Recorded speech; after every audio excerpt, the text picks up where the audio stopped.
Hello, this is Hall Martin with Investor Connect. Today we're here with Thomas Hawes of Sandbox Industry. Thomas, thank you for joining us. Happy to be here. Thanks for the invitation. Great. Well, we've done some work together on some deals in the past, but I'd like to maybe you can tell us more about what Sandbox Industries is all about and what you guys do. Oh, happy to. So, Sandbox Industries does several things. And at this point, we actually have ended up focusing on building out what we call collaborative investment vehicles. So, I'll give you an example of one and perhaps our largest group of those. So, back in 2008, Sandbox had the opportunity to collaborate with executives from the Blue Cross Blue Shield Association who are looking to put together a corporate venture program that would be set up in a way that would allow for a number of different Blue Cross Blue Shield plans to work together and collaborate around investing in innovative companies. And they were trying to figure out how best to set up the program so that you could have the best characteristics of corporate venture and marry those with the best aspects of traditional venture. And hence the collaborative investment vehicle model was born. And so the way the Blue Cross Blue Shield venture funds are set up, we have the Blues not only provide the capital so that they are the limited partner, they are also actually the general partner. And the way the general partner is represented, we have a board of executives comprised of that come from the Blue Cross Blue Shield plans that invested. And then Sandbox was hired to be the fund manager. So we provide the services that are involved in executing on a venture fund. So we find companies, we do the due diligence, we make investment recommendations and report to that board of Blue executives. They give the formal approval, and then we typically represent the Blue funds on boards and do our best to help our then portfolio companies connect with the Blue Cross Blue Shield plans and try to create value in that way. So that's the biggest group of CIVs that we have right now.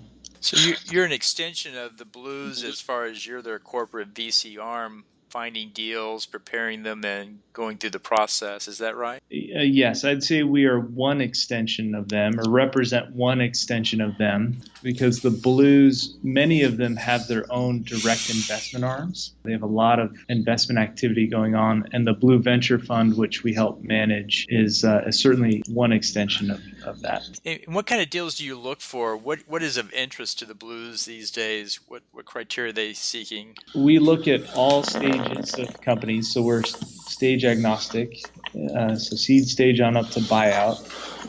And in terms of sector, we are looking for companies that would benefit from collaborating closely with the Blue Plan. And so that's a pretty broad mandate. But areas of interest, recently we've looked quite a bit in the personalized medicine space, which covers not only genomic tests and new genomic testing, but also trying to help the Blues figure out how best to manage the big wave of genetic tests that are coming out. Specialty pharma is a growing area that the Blues need new strategies and are looking for innovators there to help them think through how to get the right medications to the right people at the right time and try to avoid any wasteful use of those really expensive medications that may provide little value to people if they're inappropriately prescribed. And then in general, we're looking for great service innovators. So, trying to figure out how to provide excellent service to Blue members and the public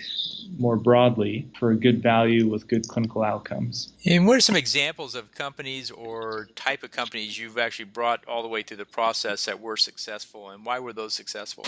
Good question. So we could look at a couple examples now. So we're on our third fund. So I think we've made about 40 investments at this point. We're about to close on another investment here pretty soon. And so as I think about one example would be a company like NaviHealth, which we were part of the early funding. Welsh Carson was the primary both founder and funder, and then included us in the early syndicate of investors that helped get that company off the ground. And that was a company that was you could classify them as a tech-enabled service, which focused on the transition from the acute setting to the post-acute setting. And they helped at-risk providers and health plans better manage that process to help their members and or patients upon discharge go to the appropriate care setting that would be optimal for the member and provide a good experience for them. And that company, so we were involved in the early funding. We helped them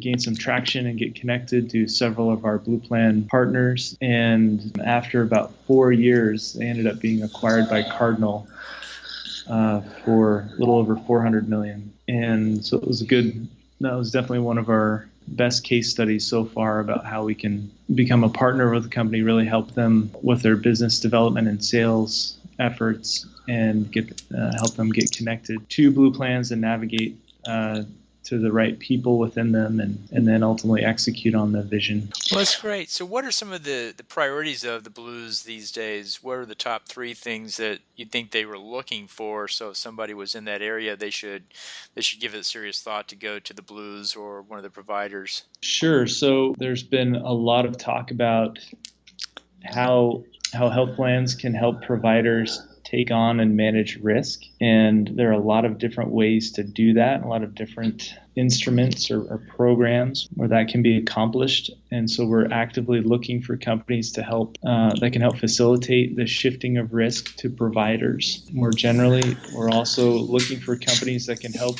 the Blues communicate more effectively with their members and allow their members to understand their benefits more clearly, and also help their members navigate through the healthcare system more efficiently. And then also more broadly, we are looking for diagnostic companies and even medical device companies that can help triage individuals more accurately and more efficiently to the right type of care, and also looking for service innovators that can deliver excellent quality service for the appropriate cost and provide a great member experience. I hear the word cost comes up a lot, and I guess in healthcare, cost reduction is a driving factor given the rising cost of healthcare.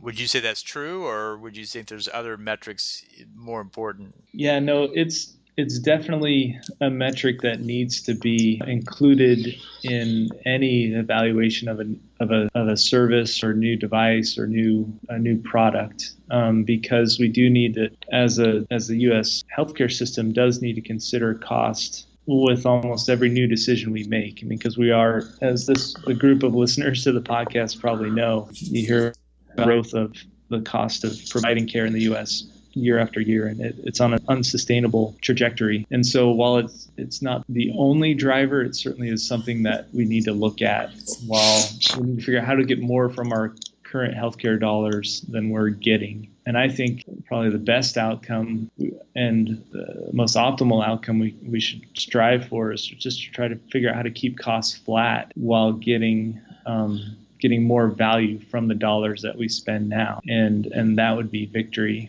If you could just, bend the cost curve to flat, that would be great. So what's been the impact of Affordable Care Act and those type of things on your work? Are you seeing more deals? Are you seeing different technologies? Or what's been the impact so far? We've definitely seen a new group of entrepreneurs show up on the scene because of the Affordable Care Act. And so that's been helpful and interesting. It's always good to see new entrants come in. I think the Affordable Care Act helped turn on a big spotlight on the healthcare industry and the opportunity for innovators to come in and try to tackle some of the issues that we have. So that's been good. But because of our LP base, certainly the regional payers, which are largely the biggest group of those are Blue Plans, or the biggest of the regional payers are Blue Plans, which are our LPs. The Affordable Care Act has put a tremendous amount of pressure on them, as in many cases the Blues are the last plan standing in some of these individual markets. And some of those individual markets, it's taken a while to get them stabilized to the point where a health plan could actually participate in them in a sustainable way. So the Affordable Care Act caused a bunch of noise for our LPs for a number of years. It seems like some of them are working through that, and so then their attention can be brought back to trying to improve how they deliver on their core value propositions, as well as work with innovators again. So, the Affordable Care Act certainly did have some direct impact into both my daily work life as well as more broadly. There's a shift from cost plus to value-based healthcare, population healthcare. How do you see that impacting the deal flow going across your desk? Well, I think it affects just about every company that walks into our office for a meeting because that shift in payment models requires entrepreneurs to understand how their product or service or innovation fits into an episode of care, what value it delivers, and what the ROI could be, both in the fee-for-service model as well as a value-based model. So that shift is important, but because it's not a complete shift, I mean, the market will never be 100% fee-for-service or value-based. It seems like there will be a mix of payment models going forward. It just complicates things for entrepreneurs trying to figure out how to fit their products and service in that new environment or in both environments and how to get paid in both cases. I've heard of some investment theses in this space go to areas such as all healthcare will move to the home. In other words, you only go to the hospital or stay in the hospital if it's a severe situation. Otherwise, you go to the hospital for the procedure and then you go back home and stay there. Do you see that happening a lot with the deals you see going through, that the healthcare is moving to the home in long term or in a bigger way? Yeah, absolutely. That's actually been one of our theses, is that the hospital is disintegrating, if you will. And we've even invested in companies that could potentially hasten that disintegration of the hospital. And by disintegration, I just mean that the hospital will lose portions of services that they provide that don't necessarily need to be in an acute setting, but that could be provided in the home. So we invested in a company called Contessa Health, and a Nashville-based company, a really great entrepreneur, and backed by Charlie Martin initially, who now has a fund and is doing some great things too. But Contessa's main goal is to shift procedures and conditions that have, for the most part, been cared for or been covered by hospitals to the home. So that's one that's directly going at that thesis. And then we're also looking at companies that will provide preventative services to keep people from going into the hospital to begin with. It seems like if I were a hospital executive, I would be working really hard to figure out how best to cover my fixed costs with services that could only be provided in a hospital, and either become a focused factory or, like many of them are doing, they're going out and acquiring community-based physicians and or practices so they can own more of the value chain and spread their fixed cost base across a wider set of services and income. So they would expand the boundaries of the hospital to include more doctors and more people, as opposed to making sure everybody comes to them. They go out to the people that are getting healthcare at the home at some point. It seems like they would have to expand the boundaries of it to be a bigger footprint to provide the services and make their business model continue to work. Yeah, for sure. For sure. And we definitely see that dynamic playing out in many markets. And it makes it tougher for the payers to negotiate with providers as providers gain scale in the market. They certainly gain more leverage during fee negotiations and the like if they own a market. So, well, you see the rise of a lot of urgent care and standalone emergency rooms. How does that impact the hospital? Oh, again, that's another part of the disintegration of the hospital. It's certainly in some regions it can be helpful, where, especially in some urban settings, the emergency department is a loss leader. And because many people in urban settings use the emergency department for their primary care needs and fill up beds that could be used for more appropriate cases. And so we've seen some freestanding ERs and urgent care clinics have been stood up by and owned by hospital systems. They've been stood up in communities in locations where they can serve the needs of those individuals that have tried to use their EDs inappropriately, if you will, like unnecessarily. And where they've done that well, it's better for the individual, better for the hospital, and better for the payer. In some cases, freestanding emergency departments are still inappropriately used, like inappropriate in the sense where they're not the high-cost providers providing basic care that costs more than it should cost, care that could be provided by somebody with a different license.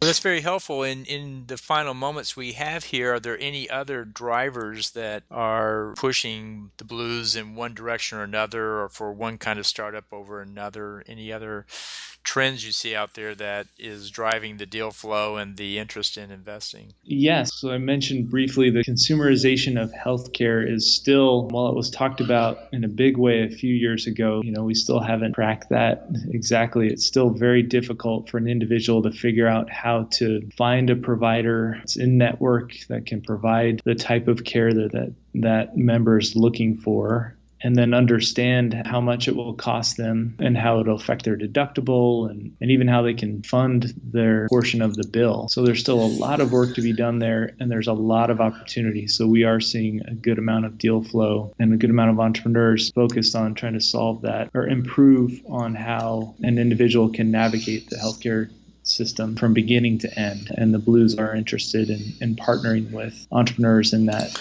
big space. Well, that's very helpful. Well, we hope to have you come back and do a follow-on interview to talk more about the deal flow and what it's like to work with a provider like the Blues and what the deal flow and due diligence process actually is. But we're out of time for today, but appreciate your taking time to share this information, as it's a great market. A lot of entrepreneurs are working in it, and certainly they're looking to figure out how better to serve groups like the Blues. So thank you so much for taking time. One last question is, if somebody wants to get in touch with you, what's the best way? Through the website, LinkedIn, or some other? LinkedIn is great. So I'm Thomas C. Hawes on LinkedIn, and my email is tom@sandboxindustries.com. That works well too. Great. We'll put that in the show notes and look to have you back soon to talk more about these issues. And thank you so much for taking time. Hey, thanks so much, Hall.